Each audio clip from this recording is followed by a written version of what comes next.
Let's talk about the soft palate, aka the velum, why we have it, and what we use it for in pronunciation. My name is Dr. Sarah Lobigeiger de Rodriguez, founder at Speechaus Clinic, Australia's leading pronunciation, fluency, and advocacy centre, serving clients globally and empowering English pronunciation comfort and confidence. Today we're talking about the soft palate, and I want to show it to you where it's situated. You'll have a chance to touch your own and play around a bit in this episode.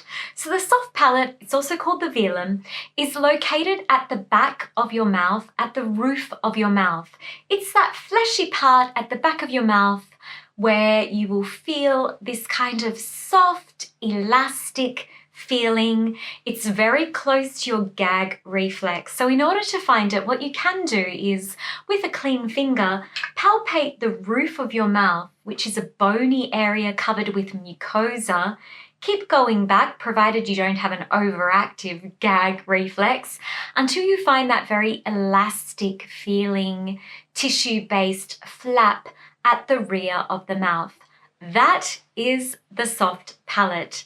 Now, unlike the hard palate, which we can definitely see on this model, which is made of bone, the hard palate is a bony platform or roof that's covered with mucosa and tissue. The soft palate is composed of something very different. It's not a bony structure, it's an elastic, malleable structure because of its role in speech and swallowing, even in singing. So you can see your soft palate if you open your mouth and you open it really wide and you grab a mirror. You're going to see that soft tissue, elasticy structure. As we can see from the model, the soft palate creates this hinge-like trapdoor. It is able to separate your mouth cavity from your throat, and this is why it plays such a key role in keeping food out of your lungs. It works like a little trapdoor and ensures that nothing like liquid or food travels down the wrong path when you're eating. The soft palate plays a crucial role in your survival, involved in protecting your airway.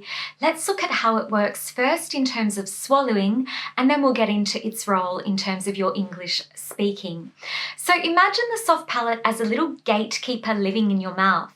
When you swallow, it lifts to seal off your nasal passages, and that stops air from going through your nose.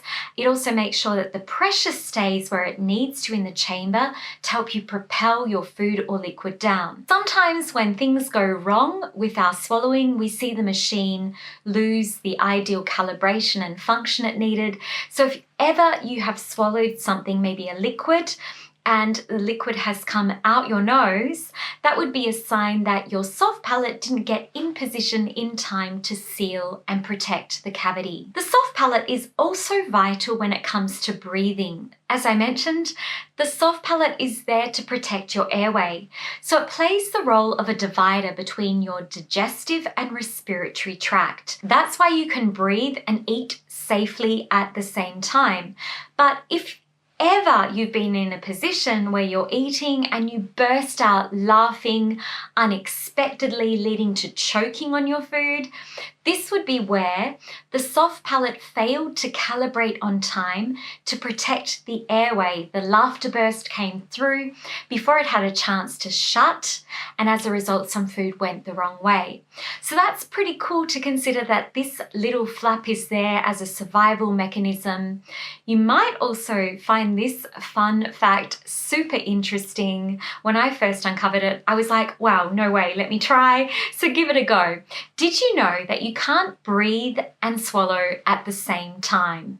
It's impossible. And the reason why is your velum or soft palate has to make a choice. Is it breathing or are we swallowing? Now we get to my favorite part, which is speech. Now at Speechaus, we're called Speechaus for a reason, because we bring speech clarity, confidence and comfort training to your home, providing online English pronunciation training globally. At Speechaus with my clients, I'm always referring to how your speech cavity is your speech machine, and the velum or soft palate is an important lever in speaking.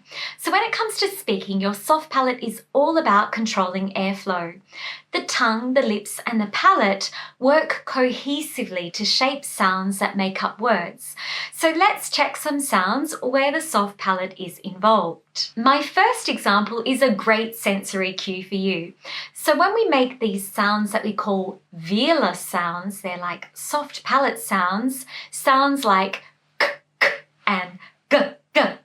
The tongue touches the soft palate and blocks the airflow to the nose. When we make these sounds, we're creating this nice seal at the back of the mouth using the soft palate and air pressure, voice vibration for some of them, allowing the sound to have this very distinct quality that sets it apart from all others.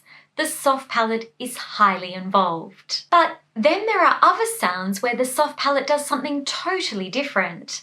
So when the soft palate lowers, it allows us to get airflow through the nose. And we need this for some speech sounds. We need this for our nasal sounds. Sounds like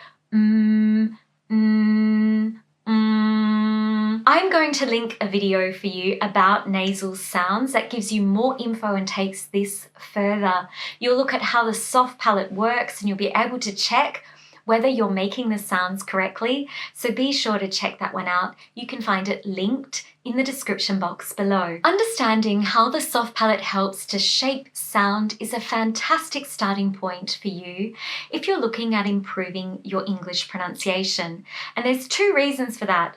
Firstly, the soft palate is a great way to see that your speech machine is something that operates according to new postures and different setups to create accuracy.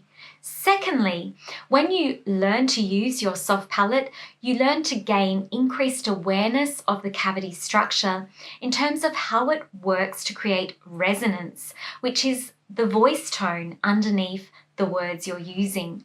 So it's a great tool to get some more increased insight in. In fact, as a side note, I'm also an opera singer, and learning how to use my soft palate was essential for me to create difference between my English vowels and vowels that need nasality. So if you're a French native speaker or even Portuguese, you will know that various vowels need this nasal tone.